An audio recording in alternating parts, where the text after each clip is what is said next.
y fue poderosa en la oración porque estaba llena del Espíritu Santo. En Romanos 8 encontramos 7 maneras en que el Espíritu Santo le ayudará en su vida de oración. También veremos la necesidad no solo de ser salvos, sino también de ser llenos del Espíritu Santo. Primero, el Espíritu Santo trabaja en la activación de su voluntad para orar. Veamos Romanos 8, versos del 5 al 7. Porque los que son de la carne, esto hace referencia a nuestra naturaleza adánica, piensan en las cosas de la carne, pero los que son del Espíritu en las cosas del Espíritu. Porque el ocuparse de la carne es muerte, pero el ocuparse del Espíritu es vida y paz. ¿Se pregunta usted a veces, ¿por qué no quiere orar? Mire lo que dicen los versículos 7 y 8. Por cuanto los designios de la carne son enemistad contra Dios, porque no se sujetan a la ley de Dios, ni tampoco pueden. Y los que viven según la carne no pueden agradar a Dios. Esta es la razón por la que dije que orar en la carne es fracasar. Orar en el Espíritu es tener éxito. Debemos admitirlo de una buena vez. Muchos de nosotros no oramos simplemente porque no queremos orar. Razonemos un poquito. ¿Acaso no hacemos lo que queremos hacer? Entonces, ¿por qué no queremos orar? Porque a nuestra naturaleza carnal no le gusta orar. Así que cuando no queremos orar, ¿qué nos dice eso? Nos dice que tenemos una mente carnal en vez de tener una mente espiritual. Su mente carnal tiene tanto deseo de orar como un perro puede tener de escuchar ópera. Porque hay algo en nuestra vieja naturaleza que no solo que no quiere orar, sino que siente antipatía hacia la oración. Y necesitamos dejar de tratar de ocultarlo y admitir que esa es la razón cuando no oramos. No queremos orar. Solo el Santo Espíritu de Dios puede activar su voluntad para orar.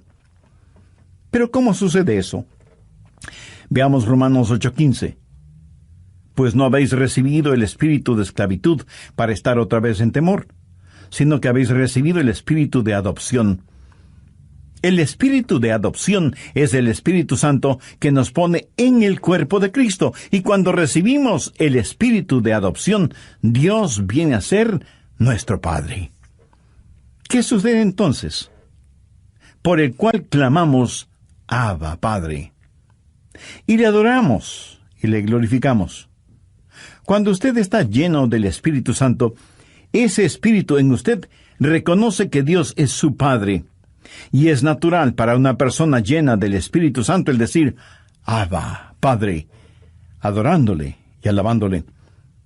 Ahora veamos Gálatas 4:6. Pablo dice, y por cuanto sois hijos, Dios envió a vuestros corazones el Espíritu de su Hijo, el cual clama, Abba, Padre. ¿Le gustaba a Jesús orar? Pues claro que sí. ¿Era natural para Jesús el orar? Por supuesto. ¿Quién es el Espíritu Santo? Es el Espíritu del Hijo de Dios. Si el Espíritu Santo está en su corazón y en control de su vida, ¿qué sucederá? Usted tendrá la naturaleza de Jesús, será como Jesús.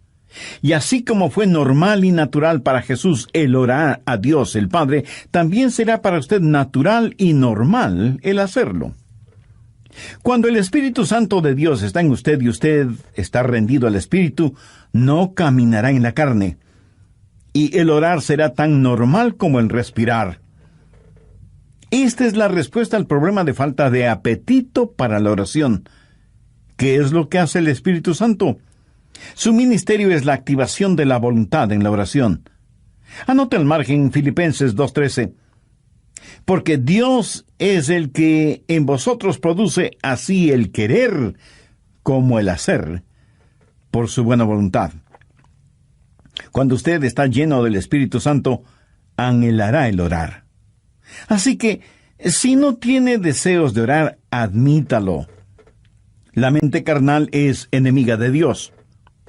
Por eso, el primer ministerio del Espíritu Santo es la activación de nuestra voluntad para orar en el Espíritu. Porque Dios es el que en vosotros produce así el querer como el hacer por su buena voluntad. Segundo, el Espíritu Santo trabaja animando nuestros cuerpos. Cuando usted ora, se siente cansado, adormecido, con pereza, no puede concentrarse, y su mente divaga. Y aunque usted no lo admita, sabe que esto es verdad, pero ¿por qué? Porque no solo tenemos problemas con nuestra voluntad, sino también con nuestros cuerpos. Por eso el Espíritu Santo no solo activará nuestra voluntad, sino que también animará nuestro cuerpo. Ahora no estoy diciendo que cada vez que usted se siente cansado es un pecado, o que está fuera de la voluntad de Dios. No. Hay un descanso que es legítimo. Aun Jesús les dijo a sus discípulos que descansaran por un momento. Y el mismo Señor Jesucristo una vez estuvo tan cansado que se quedó dormido en un barco en medio de una tormenta. De hecho, qué estupendo es estar cansado para poder dormir profundamente, ¿no le parece? Pero a veces, cuando va a orar, comienza a bostezar, y se siente medio dormido y su mente no puede concentrarse en la oración. De pronto en la televisión usted ve que su equipo favorito está jugando y como por arte de magia, usted está totalmente despierto y alerta. ¿Dónde entonces está el problema? Su problema no es físico. Es el diablo que, utilizando el cuerpo suyo, lo mantiene alejado de la oración. Recuerda lo que pasó en el jardín de Getsemaní. Mateo 26, los versos 40 y 41. Jesús había pedido a sus discípulos que velaran y oraran.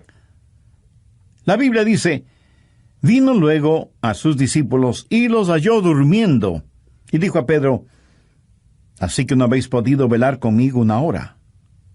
Velad y orad, para que no entréis en tentación. El espíritu a la verdad está dispuesto, pero la carne es débil. Entonces, ¿qué es lo que usted necesita? Necesita ayuda. Es el Santo Espíritu de Dios que está dispuesto a ayudarle a orar en esos momentos y lo hará refrescando, poniendo vigor en su cuerpo. Romanos 8, versos 10 y 11. Pero si Cristo está en vosotros, el cuerpo en verdad está muerto a causa del pecado, mas el Espíritu vive a causa de la justicia. ¿Qué significa esto? Significa que usted ha sido crucificado con Cristo y debido a su pecado, ese pecado fue llevado a la cruz. Jesús no solo se dio por usted, sino que se dio a usted. Cuando Jesús se dio por usted, el cuerpo es muerto a causa del pecado, pero cuando Jesús se dio a usted, el Espíritu es vida debido a la justicia. Mire lo que dice el verso 11. Y si el Espíritu de aquel que levantó de los muertos a Jesús mora en vosotros, el que levantó de los muertos a Cristo Jesús vivificará también vuestros cuerpos mortales por su Espíritu que mora en vosotros. Vivificará vuestros cuerpos mortales, o sea, le dará vitalidad, energía, poder. Usted tendrá la energía y el poder para hacer la voluntad de Dios.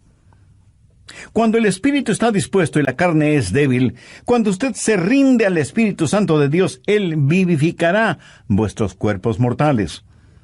Evidentemente Jesús no esperaba que Pedro, Santiago y Juan se durmieran en el jardín de Getsemaní. Pero la razón por la que ellos se durmieron es que estaban en la carne y no en el Espíritu. Sé por experiencia personal que cuando cedo a esos momentos de divagación mental y me siento como cansado y distraído, pero me rindo al Espíritu Santo, tengo energía y vitalidad. Déjeme darle un ejemplo de la vida de Jesús. La Biblia dice que Jesús, viajando por Galilea, dijo que le era necesario pasar por Samaria. Ese era un camino tortuoso, y a mitad del viaje, Jesús se sintió cansado. Llegó a una ciudad llamada Sicar. Está cansado, hace calor, está sediento y con hambre. se sienta al borde de un pozo y de pronto hay una oportunidad para ministrar.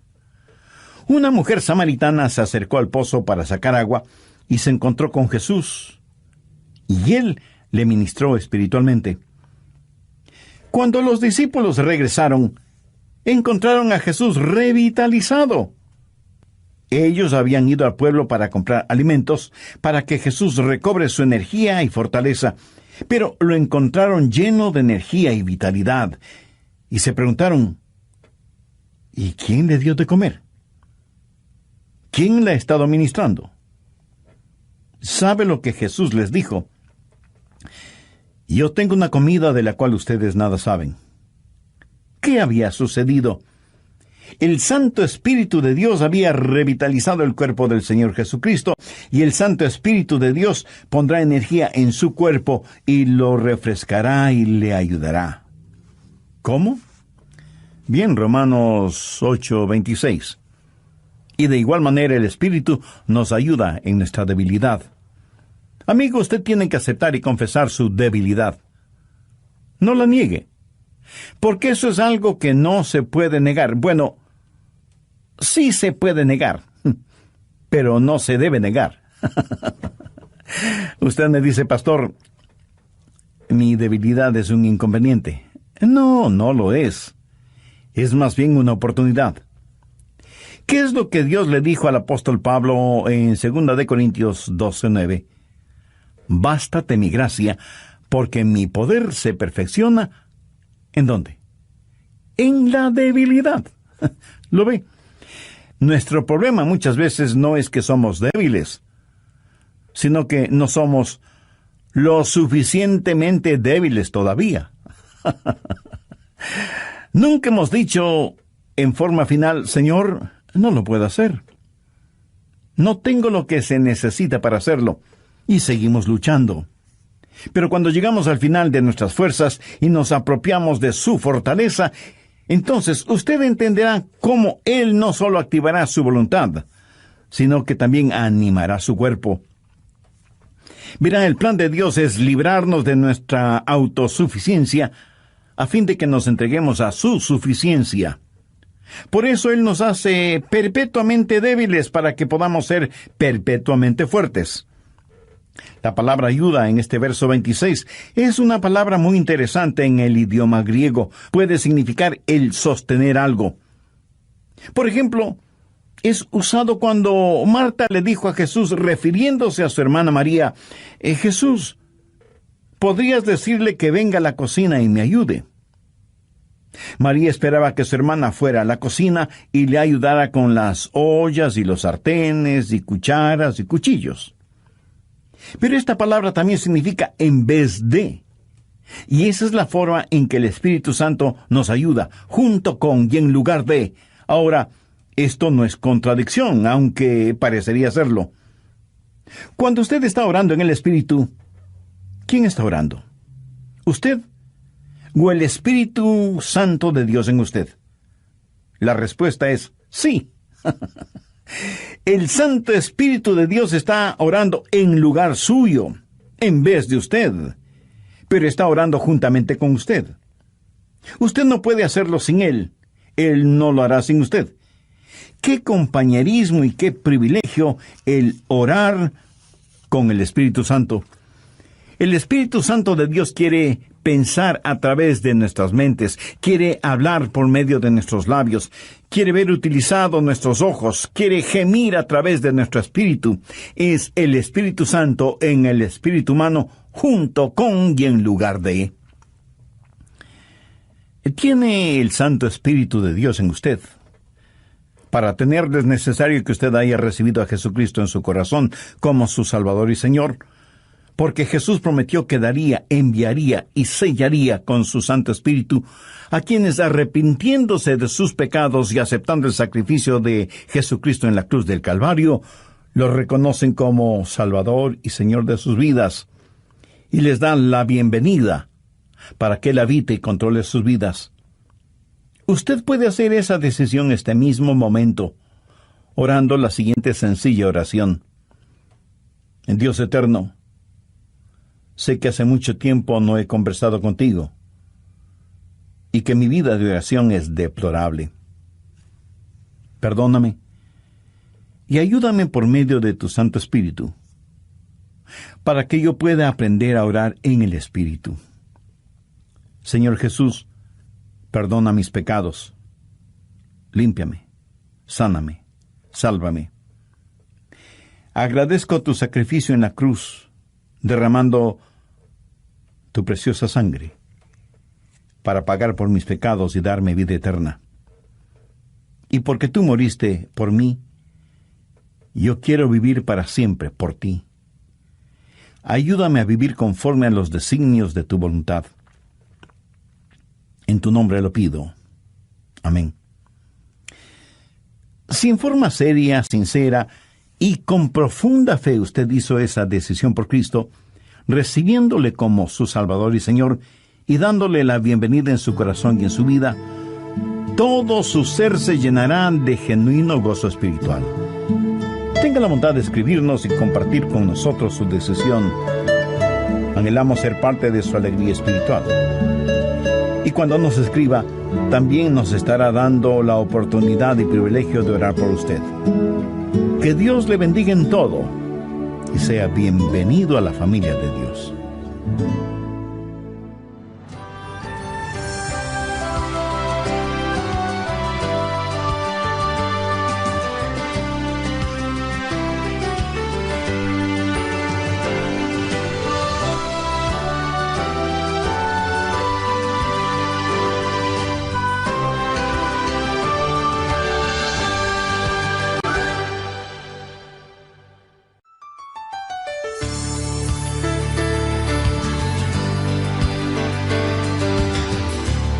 Hoy continuamos estudiando el privilegio de la oración. Escuchemos al Dr. Adrian Rogers. Cerca de su casa seguramente hay un poste de luz. Y casi en la punta tiene un transformador que recibe un alto voltaje increíble. De ese transformador sale la energía eléctrica para su casa. Y esa energía eléctrica sirve para que usted encienda las luces de la casa y ponga a funcionar todos sus electrodomésticos y equipo electrónico. Esa corriente eléctrica también le sirve para que usted pueda poner un par de rebanadas de pan en la tostadora que quedarán doradas y calientitas. Ahora, si el alto voltaje no pasara primero por el transformador y estuviera conectado directamente a su tostadora sería la tostada. Bienvenidos a El Amor que Vale, el Ministerio Bíblico Radial del Dr. Adrian Rogers. ¿Se ha encontrado alguna vez en la situación donde no sabe cómo orar por algo? Suponga que usted tiene una persona amada que está enferma. ¿Cómo va a orar por esa persona? Señor, sánala. Pero, ¿qué si Dios quiere llevarse a esa persona al cielo? Nosotros oramos, Dios, permite que se queden. Jesús ora, Padre, permite que vengan. ¿Alguna vez ha pensado en esto? Esta es la segunda parte del estudio bíblico, Cómo orar en el Espíritu, presentado por el Dr. Adrian Rogers en la voz del pastor Lenín de Llanón. En el programa anterior y basados en Romanos 8 comenzamos a estudiar 7 maneras en que el Espíritu Santo le ayudará en su vida de oración. Las 2 primeras fueron: primero, el Espíritu Santo trabaja en la activación de su voluntad para orar, y segundo, el Espíritu Santo trabaja animando nuestros cuerpos. Bien, prosigamos con el estudio de hoy. Tercero, el Espíritu Santo nos ayuda en la adaptación de nuestras peticiones. Otro de los problemas es que a veces sencillamente no sabemos orar como debemos orar. Miremos nuevamente lo que dice Romanos 8:26. Y de igual manera el Espíritu nos ayuda en nuestra debilidad, pues ¿qué hemos de pedir como conviene? No lo sabemos. Y eso es muy cierto. A veces sencillamente no sabemos qué pedir. Regresemos brevemente a Romanos 8:14. Porque todos los que son guiados por el Espíritu de Dios, estos son hijos de Dios. Todos tenemos cosas específicas por las cuales orar. Yo sé que debo orar por mi esposa, por nuestros hijos, por nuestros nietos. Sé que debo orar por mis hermanos pastores y por miembros de nuestra iglesia. Eso es parte de mi responsabilidad. Pero hay muchas cosas que no sé si debo orar por ellas o no. Quiero decir, yo no puedo orar por todas las cosas, porque en ese caso mi oración, en vez de ser como un poderoso río, será como un pantano estancado. Para que la oración sea efectiva, debe ser selectiva. Y aun cuando sepamos por qué orar, no sabemos cosas específicas por las cuales orar. Suponga que usted tiene una persona amada que está enferma. ¿Cómo va a orar por esa persona? Señor, sánala. Pero, ¿qué si Dios quiere llevarse a esa persona al cielo? Usted sabe lo que Jesús dijo, oró, en Juan 17:24. Padre, aquellos que me has dado, quiero que donde yo estoy, también ellos estén conmigo, para que vean mi gloria. Nosotros oramos, Dios, permite que se queden. Jesús ora, Padre, permite que vengan. ¿Alguna vez usted ha pensado en eso? ¿Cuánta gente está orando por los perdidos? Por lo general, la gente ora por los enfermos. Y no solo oran por los enfermos, sino por los santos enfermos. Oran por su tía, que es una maravillosa creyente, o por el diácono Pérez, que es un genuino hombre de Dios, y piden que Dios les sane. Sí, es cierto. A veces Dios dirige nuestras oraciones en ese sentido. Pero ¿ha notado que a veces tenemos más interés en mantener a los santos fuera del cielo que a los perdidos fuera del infierno?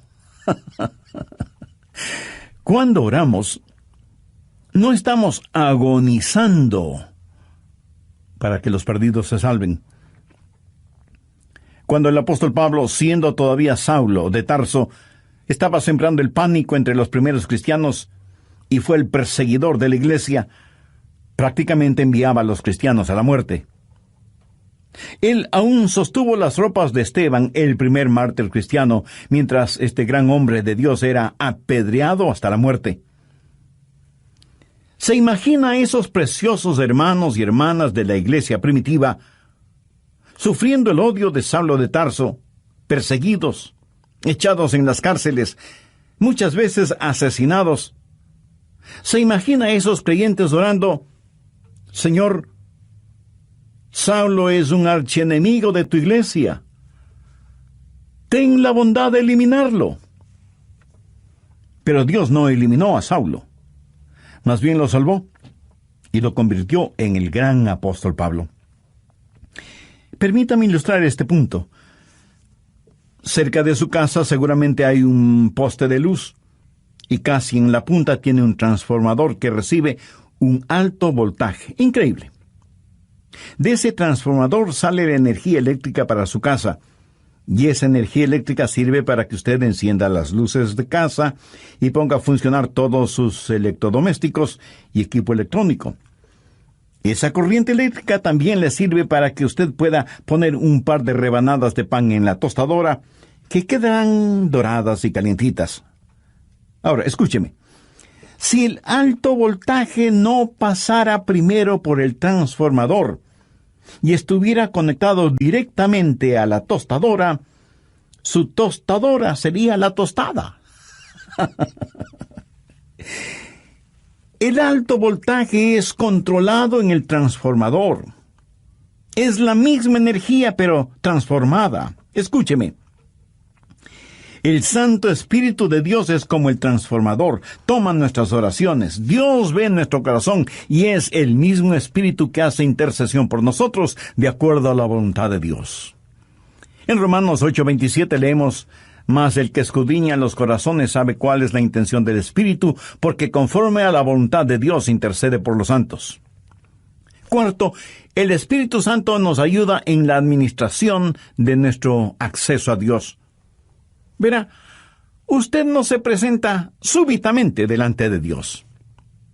Y lo que voy a decir a lo mejor lo sorprenda. Usted necesita que alguien lo lleve a la presencia de Dios y le dé acceso hacia Él. ¿Qué es lo que dice Romanos 8, 14, 15? Porque todos los que son guiados por el Espíritu de Dios, estos son hijos de Dios. Pues no habéis recibido el espíritu de esclavitud para estar otra vez en temor, sino que habéis recibido el espíritu de adopción por el cual clamamos, Abba, Padre. Eso significa que es el Espíritu Santo de Dios el que nos da acceso. Anote Efesios 2:18. Porque por medio de él, los unos y los otros tenemos entrada por un mismo Espíritu al Padre. ¿Por medio de quién? Por medio de Jesús tenemos acceso por el mismo Espíritu al Padre. ¿Cómo trabaja la oración? Oramos a Dios por medio de Jesús en el Espíritu. Tenemos acceso por un mismo Espíritu al Padre. Alguna vez fui invitado a la oficina oval en la Casa Blanca para una reunión con el presidente de los Estados Unidos. ¿Cómo piensa usted que se entra a esa oficina oval? ¿Cree que simplemente sale del taxi, entra en la oficina oval y dice, «Hola, presidente»? No. Usted no puede hacer eso. Primero, le llevan a un salón particular donde conoce a una persona que es el embajador personal del presidente y conversa con usted hasta que usted esté listo. Y entonces le guía hacia la oficina oval. Eso es lo que hace el Espíritu Santo cuando usted llega no a la oficina oval, sino a la oficina celestial. Cuando usted viene frente al trono de la gracia, tiene un Padre a quien orar, tiene un Salvador en nombre de quien orar, y tiene un Espíritu Santo que le ayudará a orar. ¿Alguna vez ha orado sintiendo que ora a Dios, pero no con Dios? Y tiene la sensación de que Dios está a millones de años de distancia. ¿Ha escuchado la expresión, mis oraciones no pasan del tumbado? La oración no es simplemente el enviar cohetes de oración al cielo. Es el hablar con un amigo. Dios nos da la invitación real para que oremos, y Dios nos da un palacio y nos trae y nos guía, y tiene una persona de la realeza, el Espíritu Santo, para que nos lleve a su presencia. Quinto, el Espíritu Santo nos ayuda en la articulación de nuestras palabras.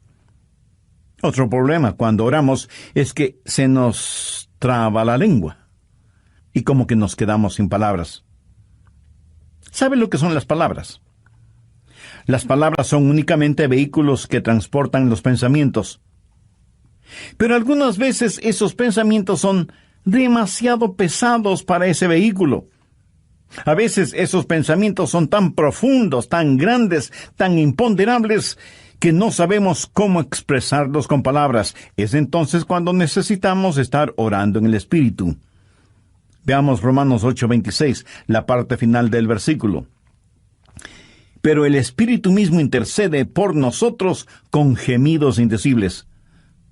Cuando nuestros pensamientos son tan profundos que no podemos expresarlos con palabras, entonces el Espíritu Santo le dice a Dios lo que nosotros no podemos verbalizar. ¿Sabe usted que hay una manera de orar sin palabras? De acuerdo al versículo que acabamos de leer, ¿quién es el que emite gemidos indecibles? Es el Espíritu Santo fundido con el espíritu humano. La palabra gemido en el original significa dolores de parto. Si alguna vez ha estado cerca de una mujer que está dando a luz, la habrá escuchado dando gemidos de parto. Pero ¿sabe qué es ese gemido? Es un gemido de dolor transfigurado por la esperanza. Y eso es exactamente lo que es la oración, dolor transfigurado en esperanza. Romanos 8:22 dice, porque sabemos que toda la creación gime a una, y aún está con dolores de parto hasta ahora. Ahora, note lo que dice el verso 23.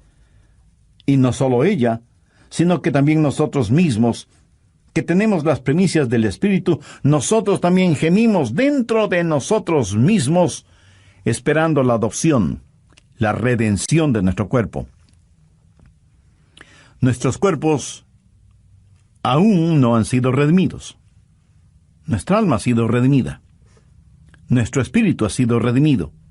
Pero nuestro cuerpo todavía no ha sido redimido.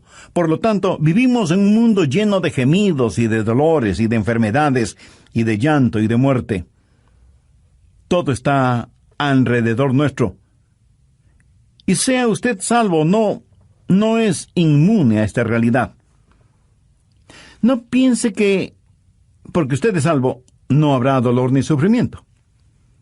En los versos 22 y 23, Pablo dice: porque sabemos que toda la creación gime, y aún está con dolores de parto hasta ahora. Y no solo ella, sino que también nosotros mismos, que tenemos las primicias del Espíritu. Cuando usted ora, el Santo Espíritu de Dios entra en esa agonía. Y así como Jesús lloró en Getsemaní, en sus horas más oscuras y profundas, usted sentirá cómo el Santo Espíritu se junta con su espíritu en oración silenciosa y con gemidos tan intensos que no pueden ser escuchados. Si usted nunca ha experimentado esto, entonces usted no sabe lo que es en realidad orar. Pero llegará el momento en que lo sepa, cuando no tenga ni la menor idea de qué hacer o de qué decir. Entonces será cuando el Santo Espíritu de Dios se fundirá con su espíritu y le ayudará, no solo en la administración del acceso a Dios, sino también en la enunciación de sus deseos. Y Dios sabe lo que significa eso, aun cuando usted no diga una sola palabra. ¿No es eso maravilloso? Sexto, la declaración de nuestra confianza viene del Espíritu Santo. Romanos 8, versos 26 y 27. Y de igual manera el Espíritu Santo nos ayuda en nuestra debilidad, pues ¿qué hemos de pedir como conviene? No lo sabemos. Pero el Espíritu mismo intercede por nosotros con gemidos indecibles. Mas el que escudriña los corazones sabe cuál es la intención del Espíritu, porque conforme a la voluntad de Dios intercede por los santos. Y en el versículo 28 está la respuesta a la tácita pregunta: ¿cuál es la voluntad de Dios? Y sabemos que a los que aman a Dios, todas las cosas les ayudan a bien, esto es, a los que conforme a su propósito son llamados. Y surge de inmediato la pregunta: ¿cuál es el propósito de Dios? Y el versículo 29 tiene la respuesta: para que seamos hechos conforme a la semejanza de su Hijo. Pero a veces usted ora y gime y llora y suplica y nada sucede. Y usted dice: le oré a Dios y no escuchó mi oración. Amigo, sí la escuchó. Recuerde que todas las cosas obran para bien. Literalmente significa que Dios está haciendo todas las cosas para el bienestar suyo. Pero escúcheme con atención. El plan de Dios para usted no es primordialmente el hacerle saludable, millonario y feliz. El plan de Dios para usted es santificarle y hacerle a la semejanza de su Hijo Jesucristo. Dios sí escucha